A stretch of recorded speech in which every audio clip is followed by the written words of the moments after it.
भारत के कई हिस्सों में बादशाह औरंगज़ेब को एक जालिम, जाबिर, सख्तगीर और हिंदू मुखालिफ बादशाह के तौर पर देखा जाता है। बादशाह औरंगज़ेब के बारे में गलत फहमियाँ ज़्यादा है और इनको हवा देकर मौजूदा दौर में मुसलमानों को नुकसान पहुँचाया जा रहा है। मौजूदा हालात में मजलिस इत्तेहादुल मुस्लिमीन के क़ायद अकबरुद्दीन ओवैसी के खुलदाबाद औरंगाबाद में वाक़ बादशाह औरंगज़ेब की मज़ार पर हाज़िरी हिंदू इंतहा पसंद कायदीन को रास नहीं आई और उसके बाद से शिवसेना, बीजेपी समेत दीगर सियासी पार्टियों ने न सिर्फ एतराज़ जताया बल्कि अकबरुद्दीन ओवैसी को जेल में तक डालने की मांग की गई।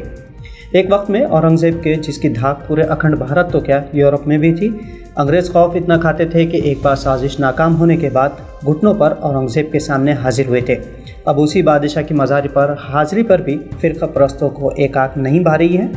बादशाह औरंगज़ेब को जितना सख्तगीर पेश किया जाता है, क्या वाकई वो हकीकत वैसी ही है? आज मिली वॉइस के इसी स्पेशल स्टोरी में हम बादशाह औरंगज़ेब के बारे में मालूमात हासिल करेंगे। बादशाह औरंगज़ेब की पूरी तारीख़ के लिए वैसे घंटे भी कम हैं, लेकिन मुख्तसर ही सही मोटी मोटी तारीख़ हम आपसे शेयर कर रहे हैं। तो बादशाह औरंगज़ेब का असल नाम मोहिउद्दीन मोहम्मद था, लेकिन मशहूर औरंगज़ेब आलमगीर के तौर पर हुए। शाहजहाँ के तीसरे बेटे के तौर पर उनकी पैदाइश 3 नवंबर 1618 को हुई और वफ़ात तकरीबन 90 साल की उम्र में 3 मार्च 1707 ईस्वी को हुई।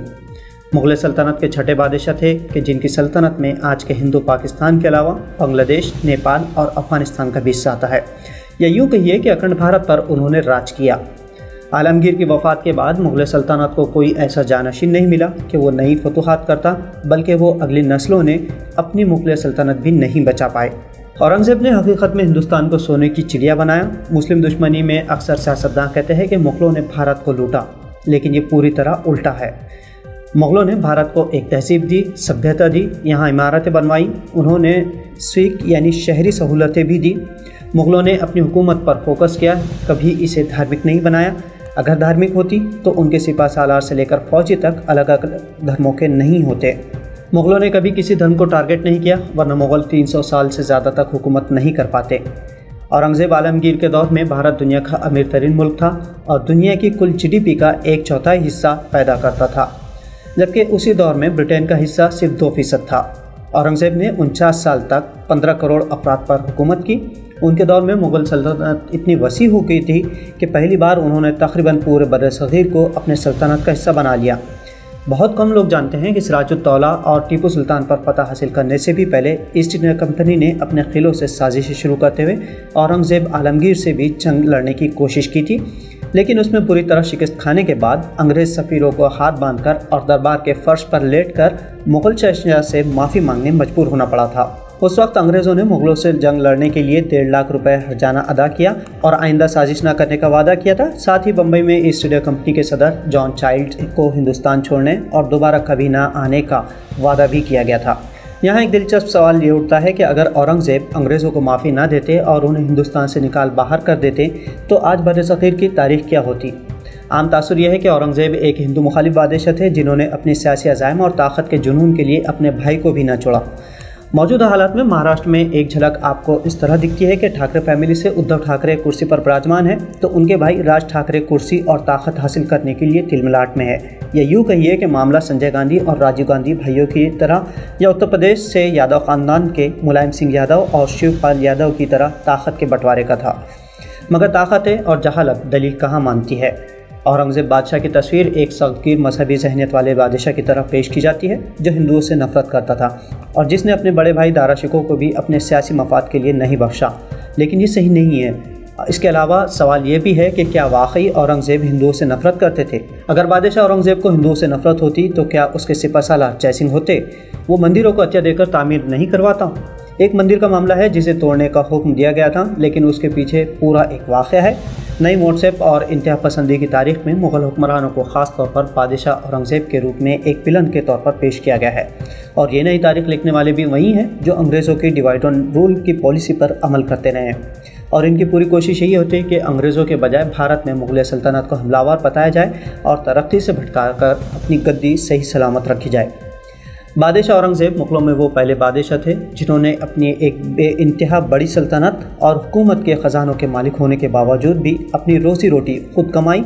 वो टोपियाँ बुनकर और कुरान मजीद और दीगर मजहबी किताबों की किताबत के ज़रिए यानी लिखने के ज़रिए अपने अखराजात पूरा करते थे।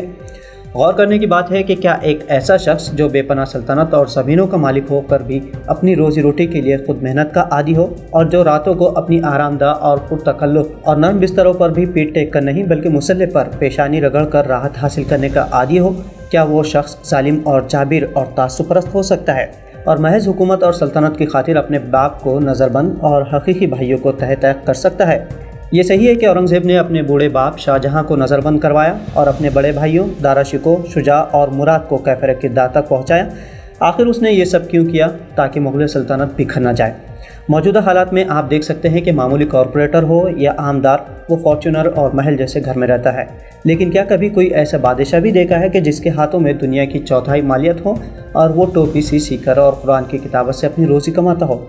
اورنگزیب عالمگیر کی حکومت کے وقت دنیا کی کل جی ڈی پی کا 1/4 حصہ بھارت میں پیدا ہوتا تھا، جس سے اس وقت کی رعایا خوشحال معلوم ہوتی ہے۔ بھارت کو اس وقت معاشی طور پر تقریباً وہی مقام حاصل تھا جو آج امریکہ کو ہے۔ اورنگزیب کے عہد میں سلطنت کی سرحدیں کابل سے ڈھاکہ تک اور کشمیر سے پونڈیچری تک 40 لاکھ اسکوائر کلومیٹر کے رقبے پر پھیلی ہوئی تھی۔ بادشاہ اورنگزیب پر غیر مسلم شہریوں سے جزیہ لینے کا الزام عائد کیا جاتا رہا ہے، لیکن بادشاہ اورنگزیب سے پہلے بھی کئی بادشاہوں نے اسے نافذ کیا تھا، جو کہ مسلم حکمرانی میں غیر مسلموں کی حفاظت کے لیے ایڈیشنل 2.5 سے 6% کے حساب سے ٹیکس ہوتا تھا، اور ٹیکس لینے کی شکل میں جنتا کی پوری طرح سے حفاظت سرکار کی ہوتی تھی، اور یہی وجہ ہے کہ کبھی مغلیہ دور میں فسادات نہیں ہوئے۔ یہاں ایک بات قابل غور ہے کہ بادشاہ اورنگزیب کے علاوہ دوسرے کسی بھی مغل بادشاہ نے کبھی برہمنوں سے جزیہ نہیں لیا، کیونکہ برہمن اس وقت بھی درباروں پر اونچے عہدوں پر فائز تھے اور بادشاہ اورنگزیب کے دور میں کسی کو چھوٹ نہیں تھی، اور یہی وجہ ہے کہ برہمن بادشاہ اورنگزیب سے ناراض تھے، اور اسی ناراضگی میں سے ایک تیر سے 2 نشان حاصل کرنے کے لیے پہلے برہمنوں نے پھل پھول رہے سکھ دھرم کو روکنے گرو تیغ بہادر کے پاس پہلے فوجی جتھے بھجوائے، اور دوسری جانب بادشاہ اورنگزیب کے پاس اس کی شکایت کر دی، جس کے بعد گرو تیغ بہادر پر تلوار چلائی گئی، اور یہ کارروائی بھی کوئی مذہبی نہیں بلکہ فوجی کارروائی تھی۔ امریکی تاریخ داں اور اورنگزیب دی مین اینڈ دی میتھ نامی کتاب کی رائٹر آڈرے ٹرسکی بتاتے ہیں کہ اورنگزیب بادشاہ کے عہد کے برہمن اور جین مصنفین اورنگزیب کی تعریف کرتے ہیں، اور انہوں نے جب فارسی زبان میں ہندوؤں کی مقدس کتاب رامائن اور مہابھارت کو پیش کیا تو اس کا انتساب یعنی ڈیڈیکیٹ کیا تو انہوں نے بادشاہ اورنگزیب کے نام کیا۔ ٹرسکے نیو یارک یونیورسٹی کے ریٹگرس یونیورسٹی میں ساؤتھ ایشیا کی تاریخ پڑھاتی ہیں۔ وہ لکھتی ہیں کہ اورنگزیب کی اس شبیہ کے لیے انگریزوں کے زمانے کے تاریخ کا ذمہ دار ہے، جو انگریزوں کی پھوٹ ڈالو اور حکومت کرو پالیسی کے تحت ہندو مسلم دشمنی کو فروغ دیتے تھے۔ آڈری نے اپنی کتاب میں لکھا ہے کہ اورنگزیب نے اگر ہولی پر سختی دکھائی تو انہوں نے محرم اور عید پر بھی سختی کا مظاہرہ کیا۔ اگر انہوں نے 1-2 مندر توڑے بھی تو کئی مندروں کو عطیہ بھی دیا۔ مختلف تاریخ دانوں نے بادشاہ اورنگزیب کو اپنی عینک سے دیکھنے کی کوشش کی ہے۔ آڈری کے مطابق بادشاہ اورنگزیب کے دور حکومت میں ایسا کچھ نہیں ہو جسے ہندوؤں کا جینوسائیڈ کہا جا سکے۔ دراصل اورنگزیب نے اپنی حکومت میں بہت سے اہم عہدوں پر ہندوؤں کو تعینات کیا تھا۔ ایک ہندو مورخ ڈاکٹر تارا چند لکھتے ہیں کہ بعض لوگوں کے نزدیک اورنگزیب کی مذہبی پالیسی اس کی ناکامی کا سبب ہوئی۔ بالعموم یہ خیال غلط ہے۔ ہندوؤں کی بغاوتیں ناکام رہیں اور ان کا کوئی مذہبی یا سیاسی مقصد نہ تھا۔ اورنگزیب نے ان کو ہندوؤں کی ہی مدد سے دور کیا۔ اس میں کوئی شک نہیں کہ مراٹھوں کے خلاف جنگ مغلیہ سلطنت کے لیے ایک بڑا بوجھ ثابت ہوئی، لیکن ان کی بغاوت نہ ملکی تھی نہ مذہبی، فقط ایک قبیلے کی بغاوت تھی اور دوسرے قبیلوں کی بغاوت سے بہت مختلف نہ تھی۔ راجپوت، بندیلے اور شیواجی مہاراج کے اپنے رشتہ دار بادشاہ اورنگزیب کی خاطر شیواجی مہاراج کے خلاف بھی لڑ پڑے، اور پھر مراٹھوں نے ہندوؤں کے خلاف بھی حملے کیے، اور ان کے لشکروں میں مسلمان بھی موجود تھے۔ اورنگزیب کی مذہبی رواداری کو ثابت کرنے کے لیے یہی ایک بات کافی ہے کہ انہوں نے ہندوؤں کے ساتھ نہ صرف رواداری کا مظاہرہ کیا بلکہ شادی بیاہ کے ذریعے ان سے رشتے بھی قائم کیے۔ مشہور تاریخ داں محمد ایوب خان نجیب آبادی نے اپنی کتاب عالمگیر ہندوؤں کی نثر میں اس کتاب کے پیج نمبر 80 پر لکھا ہے کہ اتر پردیش کے فتح پور ضلع کے کورا جہاں آباد میں متھرا مل بنیا نے عالمگیر اورنگزیب کی دعوت کی، اور عالمگیر نے لالا جی کی دعوت خوشی خوشی قبول فرمائی۔ متھرا مل کے گھر مہمان کی حیثیت سے جانے میں انہوں نے ذرا بھی ہچکچاہٹ نہیں دکھائی۔ متھرا مل نے اپنی عزت افزائی کی یادگار میں ایک باغ تعمیر اور نصب کروایا۔ وہ باغ آج تک اورنگزیب کی بے تعصبی اور ہندو مسلم تعلقات کی صحیح ترجمانی کے لیے موجود ہے۔ جس کا جی چاہے کورا جہاں آباد میں جا کر اس باغ کی سیر کرائے۔ بادشاہ اورنگزیب پر مندروں کو توڑ کر مسجدوں کی تعمیر کرنے کا جو الزام لگایا جاتا ہے، جب ہم مستند تاریخ کتابوں میں اس الزام کی تحقیق کرتے ہیں تو یہ دیکھتے ہیں کہ انہوں نے اپنے وسیع اور عریض سلطنت میں نظم و نسق اور عدل و انصاف کو برقرار رکھنے کے لیے نہ صرف مندروں کو بلکہ ہر اس جگہ کو زمین بوس یا مسمار کرنے کا حکم دیا جس کے متعلق انہیں معلوم ہوتا تھا کہ یہاں سے سازشوں کے چشمے ابلتے ہیں۔ और ये जगह हुकूमत और नज़्म व नस्क़ के ख़िलाफ़ साजिश कदा बनी हुई है। फिर वो जगह चाहे मंदिर हो या मस्जिद, उसे तोड़ दिया जाता था। चुनांचा उनकी तोड़ी गई इबादत गाहों में गोलकुंडा की जामा मस्जिद भी शामिल है, जिसके हुक्मरान तानाशाह ने मुग़ल हुकूमत को टैक्स देना बंद कर दिया था। तानाशाह ने अपने ख़जाना ज़मीन में दबाकर उस पर जामा मस्जिद तामीर करवा दी थी।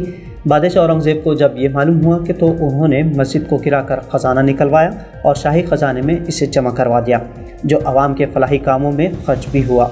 इस वाक़े से साफ वाज़ेह होता है कि उन चंद मंदिरों या मस्जिदों को गिराने की वजूहात मजहबी नहीं बल्कि सियासी थी। ऐसे 2-4 मंदिरों को छोड़कर जिन्हें बादशाह औरंगज़ेब ने साजिश कदा होने की वजह से मस्मार करा दिया था, बकिया अक्सर मंदिरों और इबादत गाहों के साथ उनका सलूक और रवैया उतना ही गैर जानिबदार था जितना अकबर और जहांगीर वगैरह का था। उन्होंने ऐसे तमाम मंदिरों को जहां पूजा पाठ, ध्यान, ज्ञान और परस्तिश का काम होता था, न सिर्फ हिफाजत की बल्कि उन्हें कसीर आमदनी के ज़रिए जागीरें भी अता की।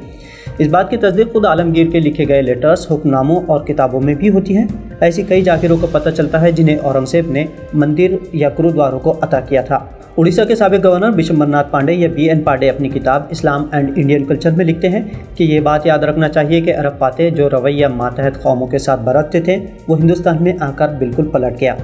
हिंदुओं के मंदिरों को जो का तू महफूज छोड़ दिया गया और बुत परस्ती पर कोई पाबंदी नहीं लगाई गई। सिंध में अल्लाह की इबादत के साथ बुतों की पूजा की भी उन्हें इजाज़त दी गई और इसी तरह बावजूद इस्लामी हुकूमत के भारत एक बुत परस्त मुल्क बना रह गया। BN पांडे ने अंग्रेज़ी तारीख़ अल्फिस्टन का ये कौल भी नकल किया है कि मुस्लिम हुक्मरानों के अहद में हिंदुओं के मंदिरों और धर्मशालाओं की हिफाजत की जाती थी। वृंदावन और गोवर्धन और मथुरा के मंदिरों को शाही ख़जानों से मदद की जाती थी। मथुरा ज़िले के गोवर्धन में हरी देवी के मंदिर में शाही दस्तावेज़ात आज भी मौजूद हैं और यही वजह है कि जिज़िया टैक्स लिया जाता था। हालांकि अंग्रेज़ मौरखों के जहरीली तारीखों ने जो असर छोड़े हैं उसके शिकार जनाब बिशंबरनाथ पांडे भी हुए। उन्हीं की ज़बानी सुनिए कि वो लिखते हैं कि बचपन ही में मैंने भी स्कूलों और कॉलेजेस में इस तरह की तारीखें पढ़ी थी और मेरे दिल में भी इस तरह की बदगुमानियाँ थीं, लेकिन एक वाक़या ऐसा पेश आया जिसने मेरी राय क़तई बदल दी।